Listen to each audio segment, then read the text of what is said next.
Ya.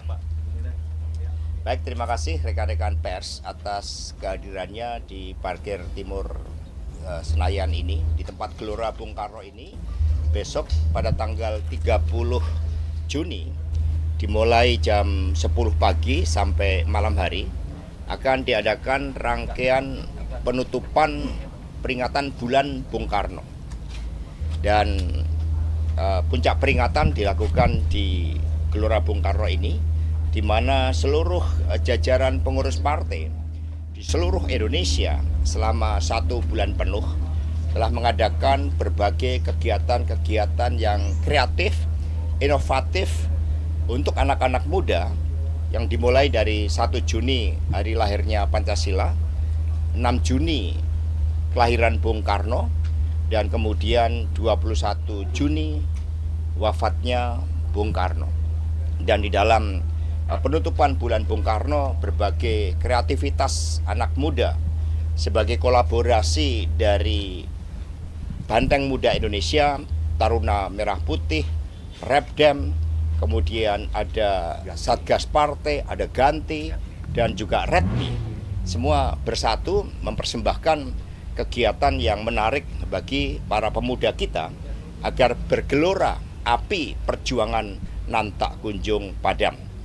Pagi hari jam 10 akan dimulai dengan Festival Kopi Tanah Air.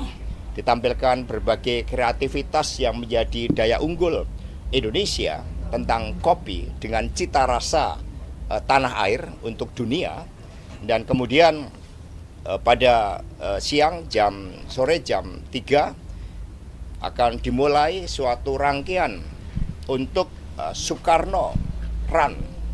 Ternyata peminatnya banyak sekali. Semula hanya dirancang sekitar 2.000 orang, tetapi yang mendaftar sudah lebih dari 9.000 orang. Sehingga kami mohon maaf bagi mereka yang terus akan mendaftar, silakan berpartisipasi, tetapi ada keterbatasan ya di dalam sarana yang diberikan, tetapi semua tidak mengurangi suatu spirit, karena GBK ini lahir dari kepemimpinan Bung Karno dan sekarang telah menjadi suatu atmosfer kehidupan bagi anak-anak muda untuk menggembleng dan menjadikan tempat ini sebagai suatu sumber spirit, sportivitas, dan juga prestasi bagi anak-anak muda kita yang menunjukkan kepemimpinan Bung Karno yang sangat visioner dengan membangun GBK ini. Meskipun ada keterbatasan karena membludaknya jumlah peserta, kami tetap mengundang, bahkan nantinya dalam rangka 17 Agustus kami juga akan mengadakan kegiatan Soekarno Run ini untuk dilakukan dengan lebih baik, karena lari sekarang sudah tidak lagi sekedar ya menjadi bagian dari event olahraga, tetapi ini sudah menjadi bagian dari simbol untuk berlari cepat, ya, membangun kemajuan, membangun suatu spirit berdikari. Karena lari harus dengan menggunakan kakinya sendiri, tidak bisa menggunakan kaki tetangga, tidak bisa menggunakan kaki teman-temannya. Itulah yang akan digelorakan oleh anak-anak muda PD Perjuangan yang di bawah koordinasi Bapak Eriko Sutarduga, Ketua DPP Bidang Pemuda dan Olahraga. Mungkin ada yang mau disampaikan? Pak Eriko, silakan.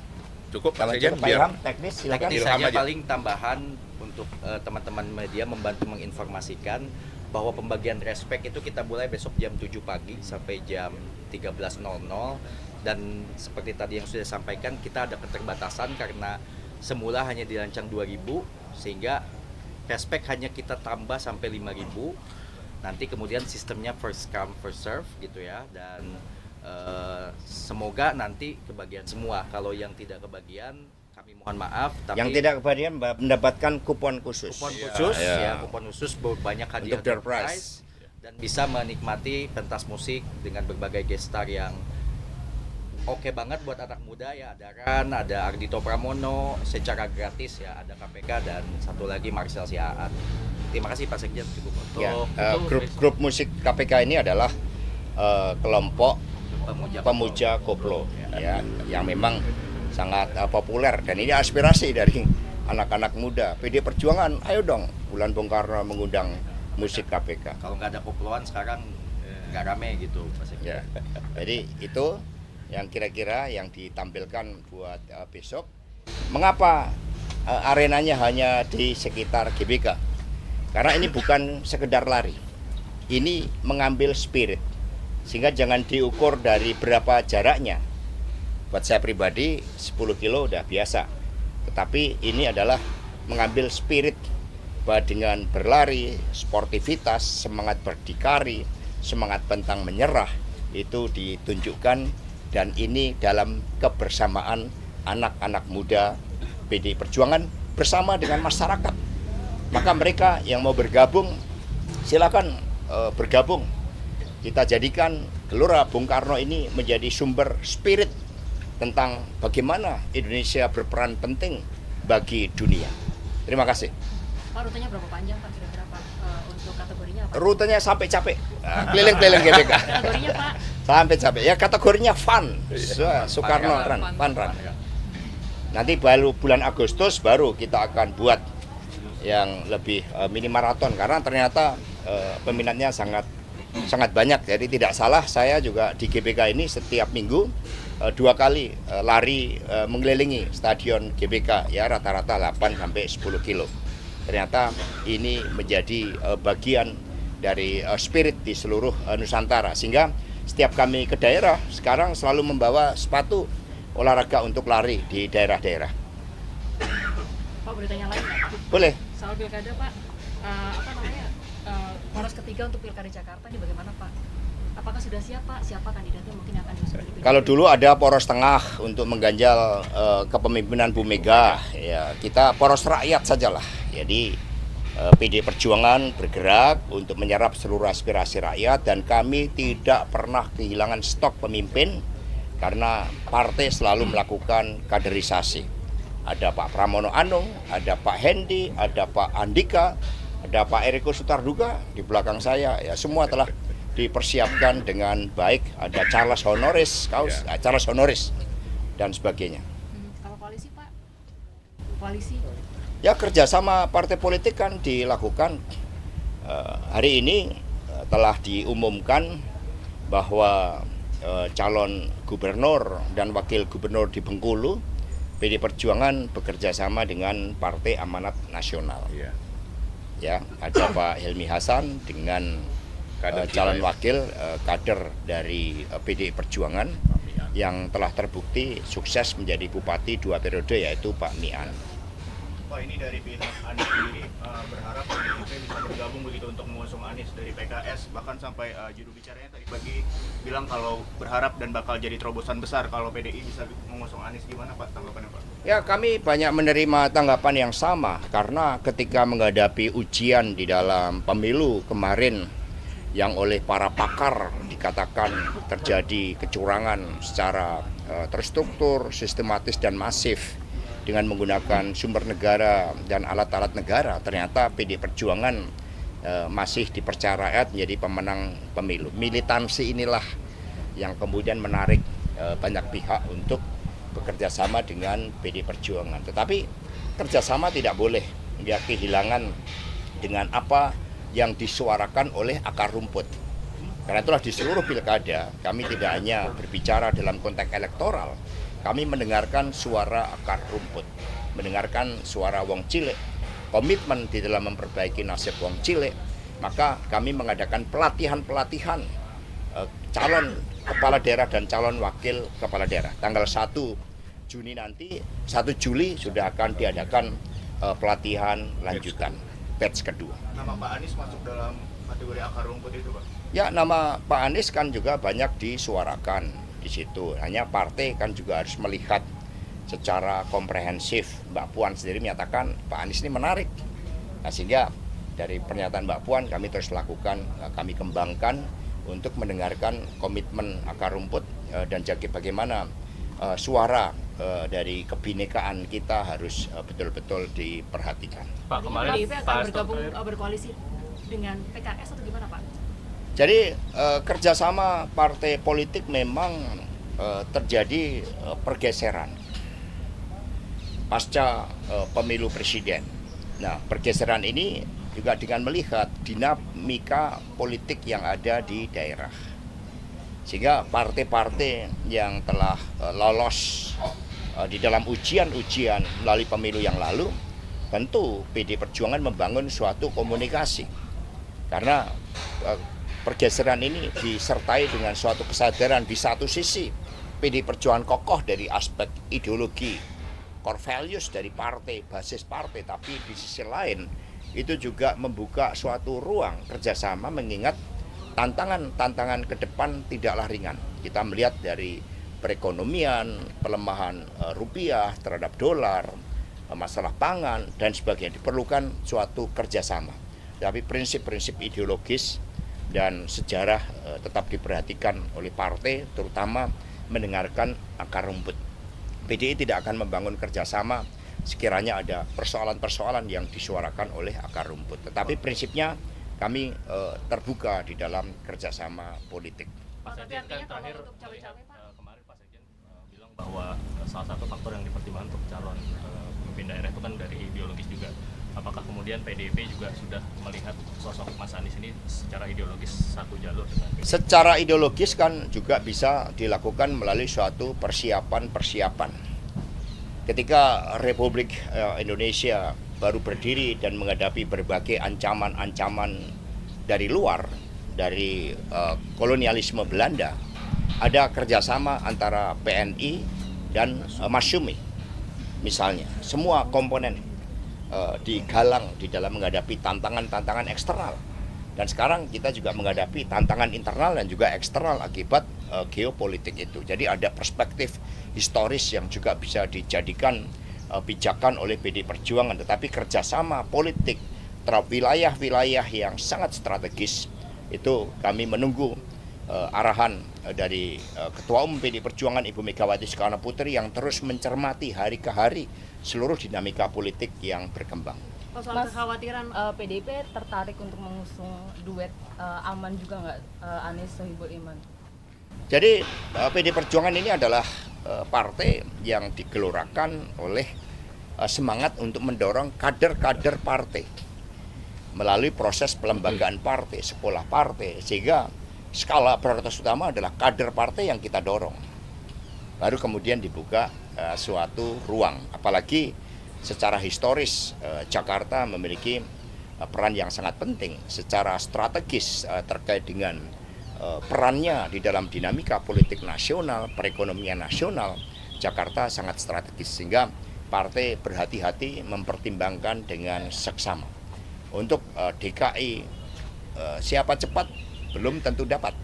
Siapa yang melakukan kalkulasi matang, melakukan langkah-langkah konsolidasi, melakukan pergerakan turun ke bawah, itulah yang akan dipercaya rakyat. Mas, Soal kemarin kan kekhawatiran sejumlah parpol kan sudah membantah mendengar soal Pak Jokowi menyodorkan nama Mas Kaisang untuk Pilkada Jakarta. Nah, untuk PDIP ada mendengar soal itu atau mungkin sama tidak mendengar juga? Kami mendengar dari pers, kami mendengar dari tokoh-tokoh partai adanya upaya untuk melakukan suatu replikasi atas apa yang terjadi di dalam pemilu presiden 2024. Tetapi partai ini dibangun dengan suatu konsepsi ketahanan yang menyatu dengan rakyat karena aspek ideologi, kepemimpinan, pelembagaan, dan kebetulan disertasi saya juga berkaitan dengan hal tersebut tentang kepemimpinan strategis, ideologi, pelembagaan partai, dan relevansinya terhadap ketahanan partai. Sehingga PD Perjuangan ini partai yang tumbuh besar dari ujian-ujian sejarah menghadapi berbagai gelombang ujian, dan kami menyatu dengan rakyat. Soal kekhawatiran Pak Jokowi akan cawe-cawe di Pilkada Jakarta gimana, Pak? Siapa yang khawatir? Kalau seandainya Pak Jokowi akan Jadi cawe-cawe. proses cawe-cawe kan sudah diikuti lama. Proses cawe-cawe di dalam Pilpres, dan itu yang menyampaikan Pak Jokowi sendiri, bukan orang lain. Nah, sehingga di dalam menentukan pemimpin itu rakyatlah yang punya kedaulatan di dalam melakukan suatu cawe-cawe yang sesungguh-sungguhnya. Mas, tapi kalau Mas Kaisang maju di Pilkada Jakarta gimana nih, Mas? Ya tanya PSI ya. ke kami menurut- tanya tentang PDI Perjuangan. Menurut ya. Mas itu terlalu cepat nggak sih untuk Mas Kaisang Ya maju tanya di pilkada? PSI ya. Berarti, Oke, yang lain? Berarti PDIP tidak khawatir kalau Pak Jokowi cawe-cawe di pilkada ini. Jadi sistem yang kita bangun itu adalah menempatkan kedaulatan berada di tangan rakyat. Itu diperjuangkan dengan susah payah. Selama Orde Baru, pemimpin lahir dari proses dari atas. Dari mereka yang dekat dengan Orde Baru. Elitis. Maka muncul reformasi dengan pengorbanan termasuk mahasiswa, termasuk PDI, kantor partai sampai diserang. Akhirnya perjuangan panjang itu melahirkan rakyat berdaulat untuk menentukan pemimpin. Ini hal yang paling substansial di dalam demokrasi, di dalam pemilu. Jangan pernah kebiri hak rakyat tersebut. Mas, Jawa kemarin, Timur, Pak. kemarin kan Mas Kusnadi mengajukan pelaporan perlindungan ke LPSK bersama kuasa hukum. Salah satu pernyataan Pak Petrus kemarin kan adanya ancaman ke keluarga Pak Kusnadi dari penyidik KPK. Apakah Mas Hasto sendiri sudah mendengar informasinya atau seperti apa, Mas? Hal tersebut ditanyakan kepada penasihat hukum karena saat ini saya baru berkonsentrasi menyelesaikan disertasi saya dengan temuan-temuan yang menarik. Secara kualitatif kami konstruksikan teori pelembagaan partai dan secara kuantitatif ternyata teruji ya di dalam penelitian tersebut sehingga terkait dengan persoalan-persoalan hukum nanti ada tim hukum. Ada ini enggak ada Roni nanti biar Mas Roni. Itu ada Pilkada Jawa Timur, Mas. Gimana Pak? Ya Pilkada Jawa Timur ya kita juga partai memiliki begitu banyak calon kepala daerah. Dari kepala daerah incumbent misalnya itu muncul beberapa nama. Kalau dari kalangan menteri misalnya ada Ibu Risma, ada Pak Abdullah Aswar Anas, ada Pak Pramono Anung. Pak Pramono ini laris manis nih. Ada yang ngusulkan di Jakarta, ada yang ngusulkan di Jawa Timur. Kemudian ada Gus Ipin, Bupati Trenggalek. Kalau Wali Kota Surabaya sudah fokus sebagai Wali Kota Surabaya, Pak Eri Cahyadi. Ada Ibu Ipo dari Banyuwangi, Fauzi, kemudian Fauzi dari Madura, Sumeneb, Bangkalan itu Sumeneb. Pak Fauzi dari Sumeneb itu juga basis elektoralnya saudara Fauzi ini sangat kuat, sehingga tinggal merumuskan kerjasama politiknya. Misalnya kami berkomunikasi dengan PKB, kami berkomunikasi juga dengan Partai Gerindra yang sudah memberikan dukungan kepada Mbak Kofifa untuk Jawa Timur. Tapi untuk daerah-daerah lain kami juga melakukan komunikasi politik. Ini proses yang sangat dinamis. Sehingga partai terus mendorong kader-kader internal partai untuk maju dan bekerja sama dengan mereka yang digembleng baik melalui jalur birokrasi, jalur profesional, jalur purnawirawan TNI Polri, kemudian juga dari kalangan pers misalnya. Jadi untuk Jawa Tengah, Jawa Barat dari juga sama, Mas? Surabaya, Mas, apakah tetap Pak Armuji atau ada potensi berubah? Tetap, kota Surabaya tetap, ya di banyak daerah. Karena PDI Perjuangan ini enak kalau bekerja sama. Tidak neko-neko sehingga banyak pasangan yang tetap karena nyaman bekerja sama dengan PDI Perjuangan. Berarti prinsipnya di Jawa Tengah, Jawa Barat juga sama ya, Mas ya? Jawa Tengah juga sama. Pak Andika misalnya selain diusulkan di Jakarta, itu juga ada yang mengusulkan di Jawa Tengah. Ya kemudian ya Mbak Puan sedang melakukan suatu kajian-kajian berdasarkan survei pemetaan di internal partai bersama dengan Mas Bambang Pacul-Woryanto dan Pak Utut yang memang ditugaskan di salah satunya di Jawa Tengah. Pak, terkait dengan yang namanya kan kalau di Jawa Tengah Ada Pak Hendi juga ya Jawa Tengah. Iya. kantor itu kan Pak Kapolda Ahmad Lutfi gadang-gadang itu masih sudah berada pertimbangan dari PDIP nggak sih? Ya Pak Lutfi juga melakukan suatu komunikasi politik yang saya dengar karena kapasitas beliau sebagai Kapolda secara rutin, secara fungsional itu kan juga sering bertemu dengan kepala-kepala daerah dari PD Perjuangan. Pak, soal pusat data nasional nih Pak yang sekarang ini jadi persoalan, gimana Pak tanggapannya dari Pak TB Hasanuddin sudah menyampaikan ya sikap mewakili partai terkait dengan masalah itu. Ya prinsipnya kalau ada data yang bisa diretas itu berkaitan dengan kedaulatan kita sebagai negara. Sehingga ini masalah yang menyentuh kedaulatan kita, sehingga ditangani secara tuntas. Cukup. Ini Sekjen Nasdem Hermawi bilang kalau dia merasa Nasdem ini diusir dari pemerintahan Jokowi. Kalau dari Mas Hasto sendiri gimana dari PDIP melihat? Ya, tanyakan Pak Jokowi. Ya. Cukup. Tanyakan yang ngusir.